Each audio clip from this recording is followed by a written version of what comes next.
The Harpreet Singh show ਦੇ ਅੱਜ ਦੇ ਇਸ ਐਪੀਸੋਡ ਵਿੱਚ ਆਪ ਸਭ ਦਾ ਕਰਦਾ ਹਾਂ ਹਾਰਦਿਕ ਸਵਾਗਤ। ਤੁਹਾਡਾ ਮੇਰਾ ਸਾਥ ਹੁੰਦਾ ਹੈ ਮੰਡੇ ਟੂ ਥਰਸਡੇ ਰਾਤ ਨੂੰ 10 ਤੋਂ ਲੈ ਕੇ 11 ਵਜੇ ਤੱਕ, ਮੰਡੇ ਟੂ ਫਰਾਈਡੇ ਸਵੇਰੇ 8 ਤੋਂ ਲੈ ਕੇ 9 ਵਜੇ ਤੱਕ, ਅਤੇ ਸੈਟਰਡੇ ਨੂੰ 2 ਵਾਰੀ ਸਾਂਝ ਪਾਈ ਜਾਂਦੀ ਹੈ, ਦੁਪਹਿਰ ਨੂੰ 2 ਤੋਂ ਲੈ ਕੇ 3 ਵਜੇ ਤੱਕ ਅਤੇ ਰਾਤ 9 ਤੋਂ ਲੈ ਕੇ 10 ਵਜੇ ਤੱਕ।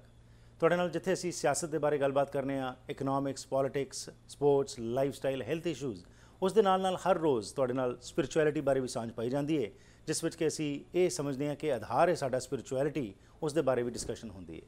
ਸੋ ਆਓ ਅੱਜ ਦੇ ਇਸ ਪ੍ਰੋਗਰਾਮ ਦਾ ਆਗਾਜ਼ ਕਰਦੇ ਹਾਂ ਇਸ ਇੰਟਰਵਿਊ ਦੇ ਨਾਲ।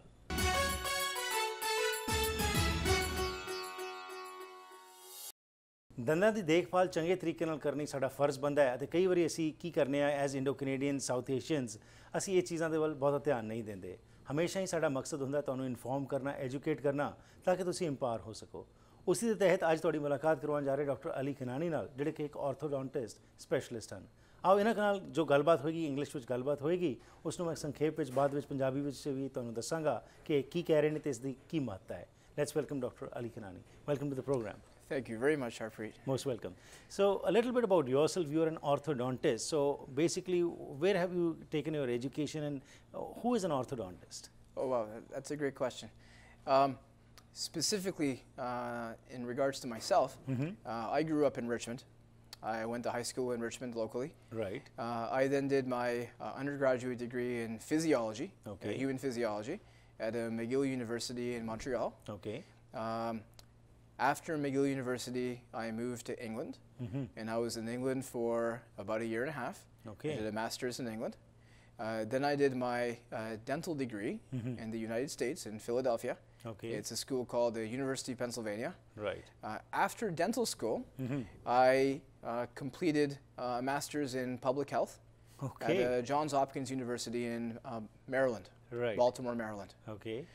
After that, I did my master's in education at the same school as I did dental school, Right. University of Pennsylvania.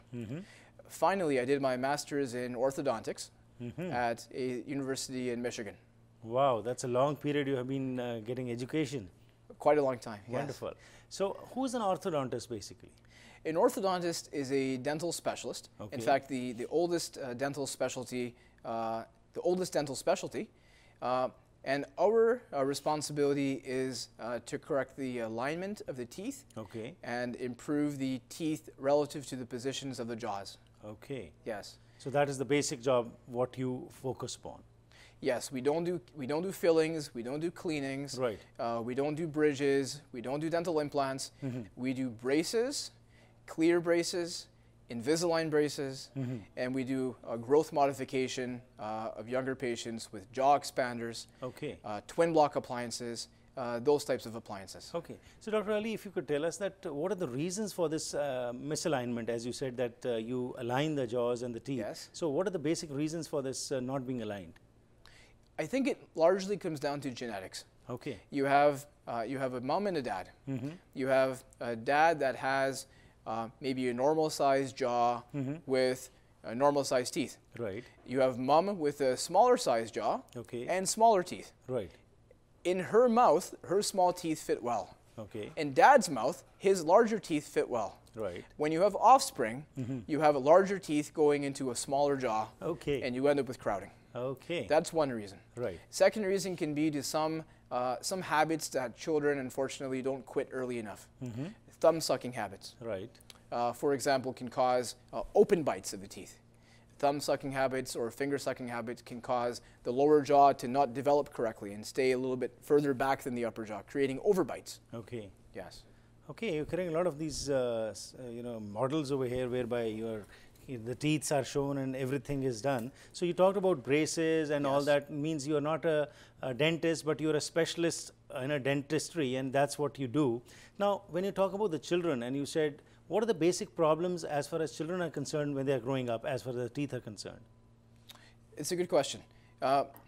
Before I answer that, I just want to mention that the ideal age for a child to visit an orthodontic specialist is age 7. Okay. Yes, and this is something that is important to clarify for the audience. Right. Because there are many parents that feel that they should wait till their children have all of their adult teeth in, Right. which is generally around age 12 or 13, before they should even visit a specialist. Okay. The reason that this mindset is incorrect is because the older a patient gets, the less chances you have of being able to manipulate the width of their jaws Okay. and move their jaws around in 3 planes of space. Right. To give you a very easy example, let's say you have a patient that has lots and lots of crowding. The teeth are coming in all over the place. There's no room in the jaw.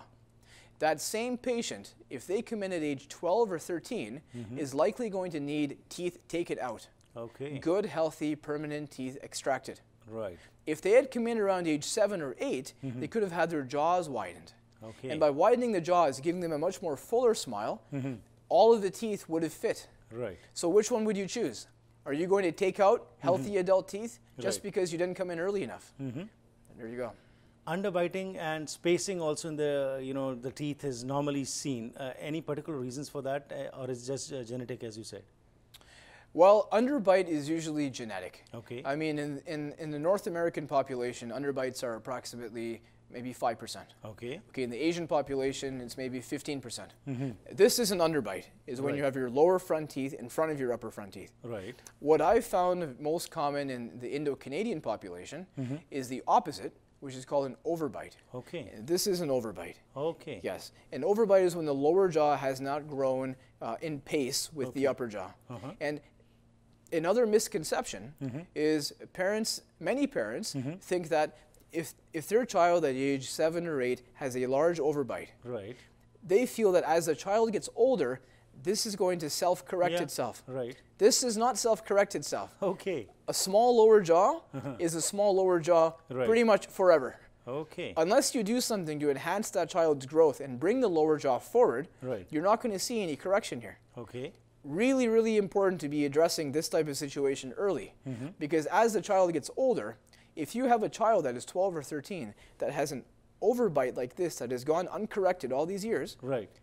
this could very well become a jaw surgery situation Okay. where you have to break the lower jaw and bring it forward. Okay. Again, it's all about timing. Right. Come in early, The better get it is. screened early, Right. and then have someone guide you and tell you, is now a good time or is now not a good time? Right. I see hundreds of patients. I've treated thousands of patients. Right. Not every single patient needs treatment at age 7. Most do not. But it's the screening process. You weed out the ones that do, Right. and then you get them started when they're a little bit older. Well, you have talked about the open bite and the underbite. There is also a thing called deep bite. What is that? Deep bite is when you have the upper front teeth overlapping too far with the Okay. lower front teeth. Right. So you have a situation where the lower front teeth are almost hitting into the roof of the mouth. Right. So again, very painful. Second thing, you've got the upper front teeth slicing into the gums below the lower front teeth. Right. This is not a healthy situation. There's Okay. a lot of chances of increased wear. Okay. That's the big thing. Yeah. Crossbite also is there. We have heard about this. So what happens in crossbite and how are you able to rectify that? Okay, so there's 2 types of crossbites. Okay. There's what's called a posterior crossbite, and that's when the teeth at the back do not fit together properly. Right. And there's an anterior crossbite, which is where the teeth at the front don't fit together. Can I pick up a model and show you? Sure, please. Okay. If you take a look at this model, Yeah. and I'm going to exaggerate this for the audience, Right. you'll see that the upper front teeth are in front of the lower front teeth. Right. Okay. When you have the upper front teeth behind the lower front teeth, Okay. this is an anterior crossbite. Okay. Varying degrees, anywhere from edge to all the way back this far. Right. A posterior crossbite is where you've got the upper jaw so narrow that it's sitting inside the lower jaw Right. at the sides. Posterior being back, Okay. a crossbite at the back. To fix a crossbite at the back, you need to widen the upper jaw. Okay. Again, something you could only do when you're young. To fix a crossbite in the front, you have to bring the upper jaw forward. Okay. Again, only something you can do when you're young. Right. Both of these scenarios, if you wait, require jaw surgery. Okay. Yes. Protrusion and spacing also are generally heard. What are these things? Protrusion is just another word for the upper teeth being too far forward. Okay. And again, it can be due to 2 things. Either the upper teeth themselves Right. are too far flared, Okay. and we want to tuck them back. Right. You see people like that, right? And or the lower jaw is too far back. Okay. It's a combination of. Right. Yes. Now, all these problems which can be seen in the mouth, how do you rectify these? Like just by, like you said, when you can come, you are recommending that the children should come at age 7, and that's the right time when it can be rectified. Otherwise, only surgery is the option whereby you can go for that. So, what would be, are these just by machines which you use, or some other techniques which you adopt? Okay. There's probably about 100 different orthodontic appliances Okay. on the market. Right. And some of the most common ones would be a jaw expander. Okay. You can see that it has 2 metal arms Okay. with a little screw in the middle. Right. And it attaches to the upper jaw. A little key goes in the screw. Right. Turn the key, the jaw widens. Right. That's the upper jaw expander. Okay. To bring the lower jaw forward, there's other, again, different appliances you can use. Right. Yes, there's many. Well, that's great. Thank you very much for your time that you have told that these things can be rectified. And the best thing is that the child should be brought as soon as possible to the orthodontist so that the problem can be seen and then later on work can be done. Best wishes and thank you very much for your time. Thank you, Harpreet. ਅੱਜ ਜੋ ਗੱਲਬਾਤ ਹੋਈ ਜੀ doctor Ali ਖਨਾਨੀ ਨੇ ਸਾਨੂੰ ਦੱਸਿਆ ਜਿਹੜੀ ਕਿ ਅੰਡਰ ਬਾਈਟ ਜਾਂ ਓਵਰ ਬਾਈਟ ਦੀ ਗੱਲ ਕੀਤੀ, ਪ੍ਰੋਟਰੂਜਨ ਦੀ ਗੱਲ ਕੀਤੀ, ਸਪੇਸਿੰਗ ਦੀ ਗੱਲ ਕੀਤੀ। ਇਹ ਬੱਚਿਆਂ ਵਿੱਚ ਬਹੁਤ ਵੱਡੀ ਸਮੱਸਿਆ ਹੈਗੀ ਹੈ ਅਤੇ ਇਸ ਵਾਸਤੇ ਇਹਨਾਂ ਦਾ ਇਹ ਸੁਝਾਅ ਹੈ ਜਿਹੜੀ ਆਰਥੋਡੋਂਟਿਸਟ ਦੀ ਐਸੋਸੀਏਸ਼ਨ ਹੈ ਕੈਨੇਡਾ ਦੀ, ਉਹਨਾਂ ਦਾ ਕਹਿਣਾ ਹੈ ਕਿ 7 ਸਾਲ ਦੀ ਉਮਰ ਤੇ ਹੀ ਬੱਚੇ ਨੂੰ ਲਿਆ ਲੈਣਾ ਚਾਹੀਦਾ ਹੈ ਤਾਂ ਕਿ ਉਹ ਬੱਚਾ ਜੋ ਹੈ ਉਸਦੇ ਇਹ ਪ੍ਰੋਬਲਮ ਦੇ ਬਾਰੇ ਪਤਾ ਚੱਲ ਸਕੇ ਅਤੇ ਸਹੀ ਰੈਕਟੀਫਿਕੇਸ਼ਨ ਜੋ ਹੈ ਉਸ ਸਮੇਂ ਕੀਤੀ ਜਾ ਸਕੇ, ਨਹੀਂ ਤਾਂ ਬਾਅਦ ਦੇ ਵਿੱਚ ਸਿਰਫ ਸਰਜਰੀ ਹੀ ਇੱਕ ਆਪਸ਼ਨ ਰਹਿ ਜਾਂਦੀ ਹੈ।